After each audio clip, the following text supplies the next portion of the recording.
And in the meantime, restaurant owners urging local leaders to allow in-person dining to resume following a year of economic loss for their once thriving establishments. Here's the president of Illinois Restaurants Association. Do you know there's only 3 states in the whole country that is totally closed down to indoor dining, and we're one of the 3. Hopefully, with the governor and our elected leaders back in Springfield, we come up with a plan to open indoor dining. You know, when we closed last March of 2020, the president said that we would be open by Easter. We never thought we'd be open by Easter. We thought maybe we'd be open by Mother's Day. We're getting close to not being open for Valentine's Day. Yeah. So if we do not get some indoor dining, up to 66% of the restaurants out here say with no indoor dining and without some more stimulus, backing from the federal government, they will go out of business. Joining us now to take a closer look at the current state of the economy and how that could change under the Biden administration is business and market analyst Seth Denson. He's also the president of GDP Advisors. So Seth, right now, of course, everybody knows we're coming out of this pandemic. It's a little bit of a weird time for the economy. Do you think that we'll ever fully recover from the way that things once were, or are we going to enter a period where there are some changes that are made permanent? Well, I think that to say that will we ever recover, the question is who's we? There's certainly some that won't.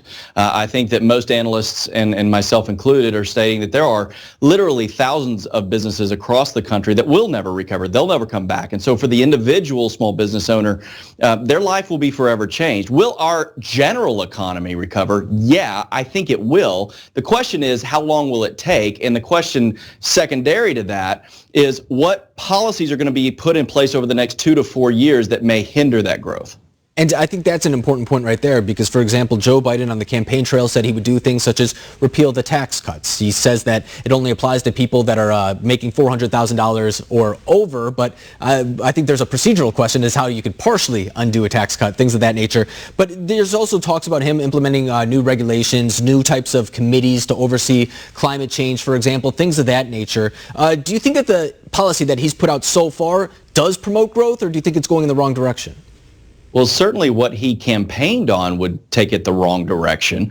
From a perspective of the tax cuts alone, I mean, anybody who says that tax cuts will only impact those top wage earners don't really understand how basic economics work. It's squeezing the balloon, and what ultimately gets squeezed is the lower and middle class because the inflation cost of goods, lower wages to employees, fewer jobs to go around. The people that Joe Biden is targeting with his tax inflation are middle class, oftentimes business owners, and that will certainly put them in a position to fail in a situation where after 2020 they're already in that position. And then if you compare that to what we've seen over the past 4 years, I mean, at least the first 3 years of the Trump presidency, we saw a growing economy, a dynamic economy that maybe we haven't seen before. I mean, even some of his critics had to concede to the fact that Wall Street, for example, was up. Wages were rising organically without a federal mandate or anything like that. What worked over the past 4 years that maybe we can learn from and apply it moving forward as a country?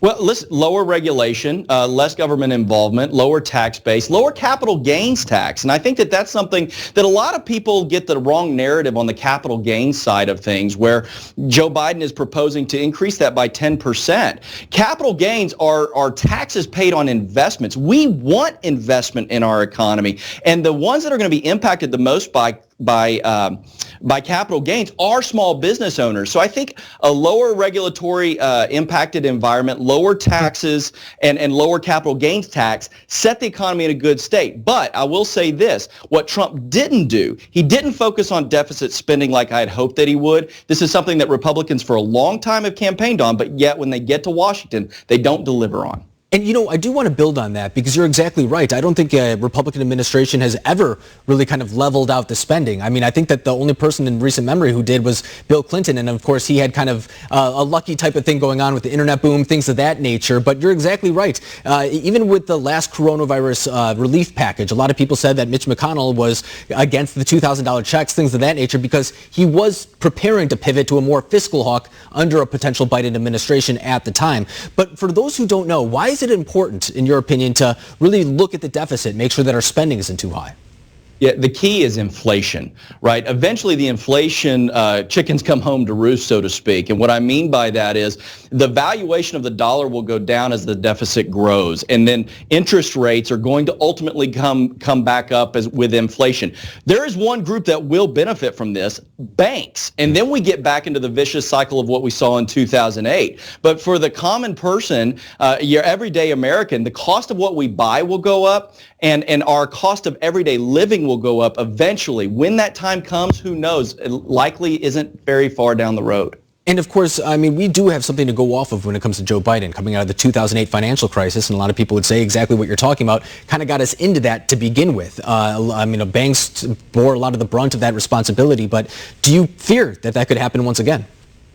I certainly fear that. Again, as we continue to see a consolidation of our largest growth earners, banks, big tech, things like that, they're going to put themselves in a position like we saw in 2008 where they were too big to fail and the government could come bail them out. We can look at Amazon and Walmart, for example. These are companies that saw 500% stock growth over the last 5 years, but even during the pandemic saw 100+% stock growth. They boomed during this because we shut down the companies that needed it the most and we benefited the ones that didn't. Yeah, I mean, Amazon, Walmart, companies like that, they're probably the only ones who benefited during this pandemic. And a lot of it was because of the policies. I mean, if you give people, for example, $2,000 checks, but don't let them spend it at small businesses, it is going to go to Amazon, Walmart. I think that's one part that maybe wasn't looked through the entire way. I know that we needed to help the people, but I think that the hurt to small businesses is really not talked about enough. But Seth Denson, I appreciate you coming on the program tonight and letting us know where we stand in the economy and where we could go from here. Thank you.